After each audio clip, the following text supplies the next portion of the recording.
চীনে সম্প্রতি ভাইরাল হওয়া ডন তোজু মিমে যুক্তরাষ্ট্রের প্রেসিডেন্ট ডোনাল্ড ট্রাম্পকে দেখানো হয় এমন এক কৌশলবিদ হিসেবে যিনি কোনো নির্দিষ্ট নিয়ম বা কাঠামোর মধ্যে রাজনীতি করেন না, বরং বিশৃঙ্খলাকেই নিজের সবচেয়ে বড় শক্তিতে পরিণত করেন।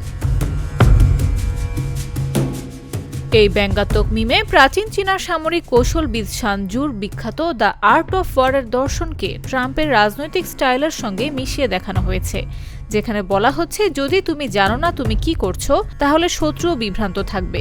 এটাই যেন ট্রাম্পীয় রাজনীতির প্রতীকী ব্যাখ্যা। ট্রাম্পের রাজনীতি অনেকটা নাটকীয় প্রদর্শনীর মতো। তিনি আগে বিজয় ঘোষণা করেন, যুদ্ধ চলাকালেও নিজেকে জয়ী বলেন, আবার কখনো যুদ্ধ ছাড়াই বিজয়ের দাবি তোলেন। তার কাছে নীতি বা কাঠামো নয়, বরং প্রভাব তৈরি করাই আসল কৌশল। এই বিশৃঙ্খলার বিপরীতে অবস্থান করছেন চীনের প্রেসিডেন্ট শি জিনপিং। তিনি নিজেকে শুধু একজন রাষ্ট্রনায়ক হিসেবে নয়, বরং দীর্ঘ সভ্যতার ধারক হিসেবে উপস্থাপন করেন, যেখানে শৃঙ্খলা, নিয়ম এবং রাষ্ট্রীয় গাম্ভীর্যই মূল শক্তি। এই দুই বিপরীত রাজনৈতিক দর্শনের ব্যাখ্যায় ফিরে যেতে হয় প্রাচীন গ্রিক দার্শনিক প্লেটোর ফিলোসফার কিং ধারণায়, যেখানে বলা হয়েছে রাষ্ট্র পরিচালনার দায়িত্ব থাকবে জ্ঞানী, নৈতিক ও বিচক্ষণ শাসকদের হাতে।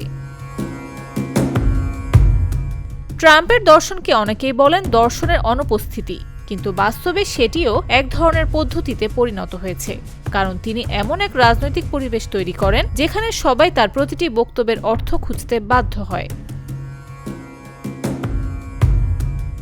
অন্যদিকে শি জিনপিং এমন এক কাঠামো তৈরি করেন যেখানে রাষ্ট্রের শক্তি আসে দীর্ঘমেয়াদী পরিকল্পনা, নিয়ন্ত্রণ এবং ঐতিহাসিক ধারাবাহিকতা থেকে।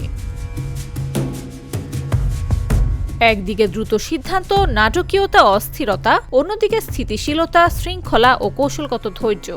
কিন্তু বিস্ময়করভাবে এই দুই বিপরীত শক্তি আজকের বিশ্ব রাজনীতিকে একই সংকটের ভেতর দিয়ে টেনে নিচ্ছে। শেষ পর্যন্ত প্রশ্ন থেকে যায়, বিশ্ব কি বিশৃঙ্খলার দিকে যাচ্ছে নাকি শৃঙ্খলায় নতুনভাবে সংজ্ঞায়িত হচ্ছে? নিউজ ডেস্ক, জাগো নিউজ।